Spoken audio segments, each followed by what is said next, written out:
Cancer सर्वांगीण मार्गदर्शन भाग 55 वैद्य दिलीप गाडगिल पुणे।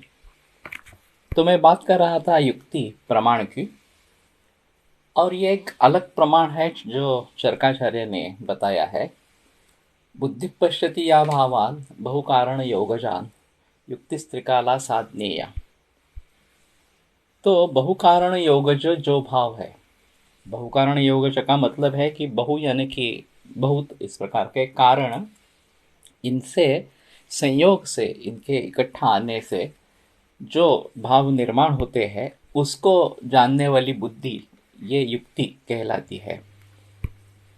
कि जैसे कि हम कुछ चावल पका रहे हैं, तो उसमें चावल रहेगा, पानी रहेगा, बर्तन रहेगा, अग्नि रहेगा, वगैरह वगैरह।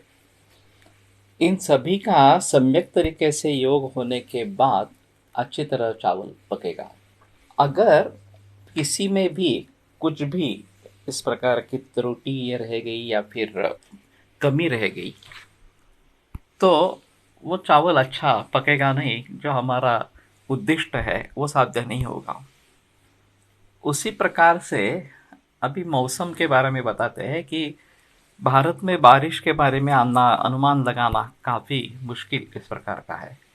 उसमें कई 18 कारण ढूंढे गए हैं कि जिनकी अगर पूरी जानकारी हमें मिले तो ही शायद हम उसके बारे में अनुमान लगा सकते हैं कि हाँ इतनी बारिश होगी, 100% होगी, 95% होगी, ज़्यादा होगी, कम होगी, वगैरह वगैरह इस प्रकार से।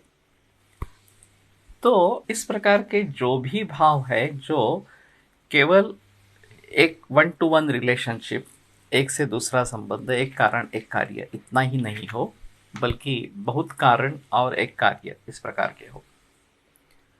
खास करके वैद्य का क्षेत्र में इसकी काफ़ी महत्ता है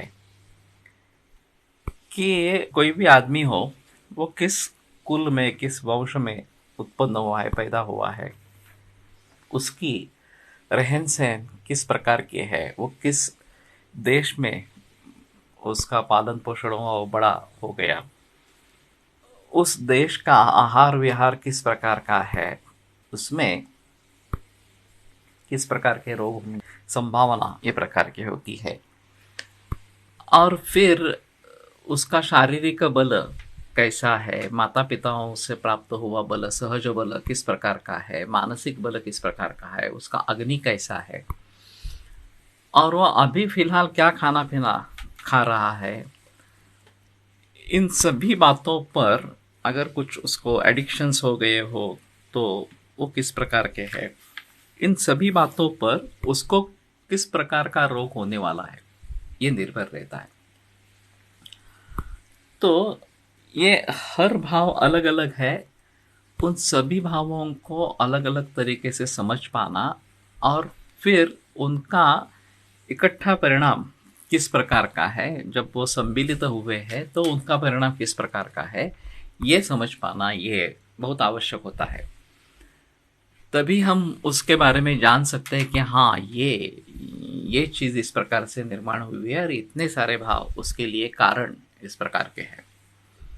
हमारे यहाँ कई दफ़ा मरीज आते रहते हैं कि सिर्फ रिपोर्ट भेज देते हैं कि हाँ एक लंग कैंसर की केस है और ये सारे रिपोर्ट्स उसके हैं, ये उसका एक्सरे है, सीटी स्कैन है, वगैरह वगैरह, अब दवा भिजवा दें। तो हम बताते हैं कि ऐसा तो नहीं हो सकता कि ऐसा सिर्फ रिपोर्ट देख के मैं दवा दे दूंगा, मुझे उसकी पूरी जानकारी चाहिए उस मरीज की। तो वो बोलते कि ये क्यों चाहिए। जब हम ये एलोपैथी डॉक्टर को दिखाते हैं तो वो दवा दे देते, बता देते हैं कि हाँ ये एडवांस स्टेज है, ऐसा है, ये केमोथेरेपी की है क्या नहीं की है तो ये कर लो, वगैरह वगैरह, सर्जरी अगर पॉसिबल है तो वो कर लो, एट्सेट्रा। तो कहने का मतलब ये है कि जब तक जो कार्य, चाहे लंग कैंसर का कार्य उत्पन्न हो गया हो, वो किन किन हेतुओं के आधार पर निर्माण हुआ है, ये जब तक हम भली भांति समझेंगे नहीं तब तक उसकी चिकित्सा हम कैसे कर पाएंगे। तो ये अहम मुद्दा है।